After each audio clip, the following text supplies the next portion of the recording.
The midnight call. It was a night like any other, except for the thick fog that hung low over the town, blanketing everything in a damp, eerie silence.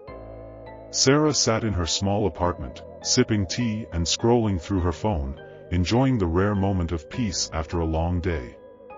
The clock on the wall ticked quietly, its hands creeping towards midnight. Suddenly, the phone rang. Sarah jumped, startled by the shrill sound piercing the stillness. She glanced at the screen, no caller ID. She hesitated.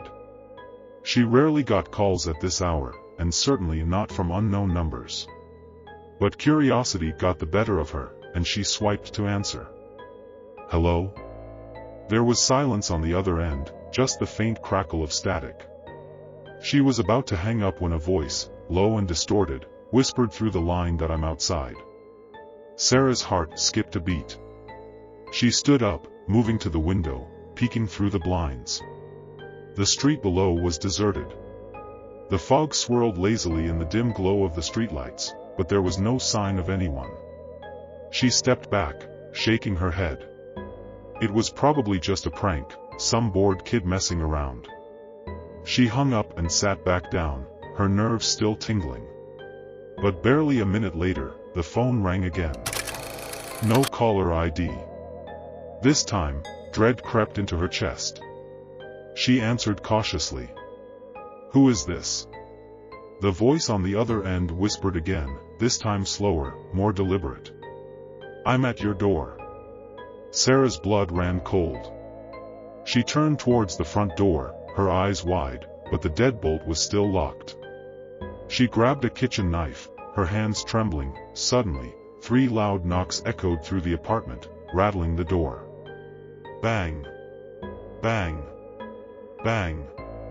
Sarah froze, her heart pounding in her ears. She couldn't see anything through the peephole, just darkness. The fog outside must have thickened, she reasoned. She pressed her back against the wall, gripping the knife tighter. The phone rang again.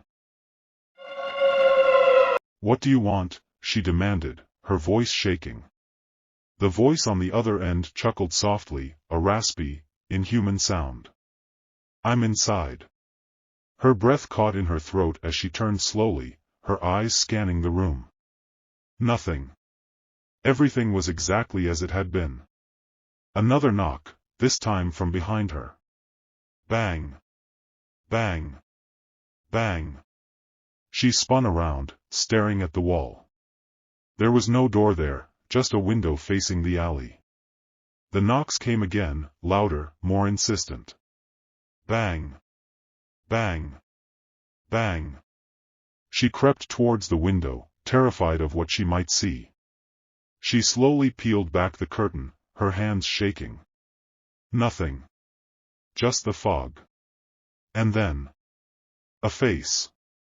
Pale, twisted, grinning, pressed against the glass.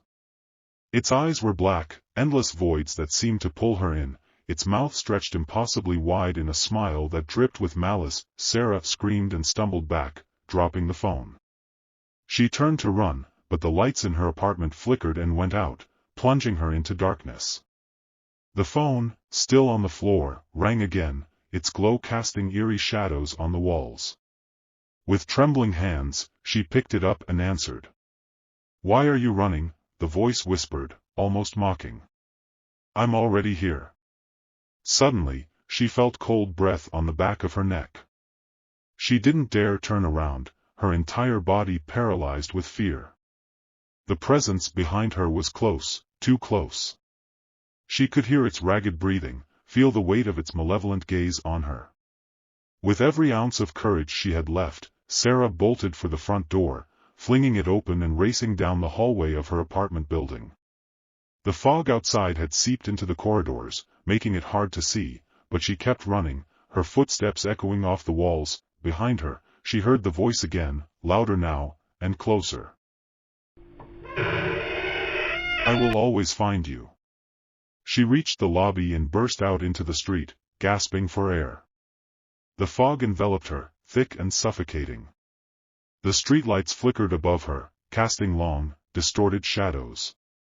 She ran towards the nearest building, desperate for help, but as she looked around, she realized something chilling. The town was empty. Completely deserted. No cars. No people. No sound, except for the low hum of the streetlights and the distant tolling of a church bell. Her phone buzzed in her hand. Another call. No caller ID. With trembling fingers, she answered it. "Please, stop this," she begged, tears streaming down her face. "What do you want from me?" The voice on the other end was no longer distorted. It was calm, almost friendly. "I just wanted to play a little game." Sarah's heart raced as she looked around frantically. "Where are you? Why can't I see anyone? What have you done?" The voice chuckled softly. "I told you. I'm already here."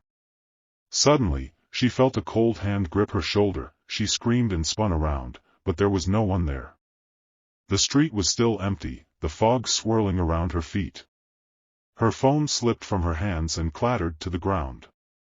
She stumbled back, looking at the screen, which lit up with one final message. "You can't escape me."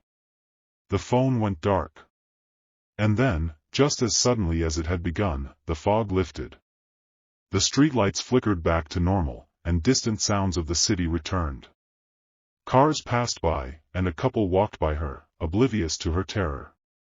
Sarah stood frozen in the middle of the street, her heart pounding. Everything seemed back to normal, but she knew, deep down, that it wasn't over. It was never over. And from that night on, the phone would ring, every night at midnight. Always no caller ID. And each time, the voice would whisper the same chilling words, "I'm here."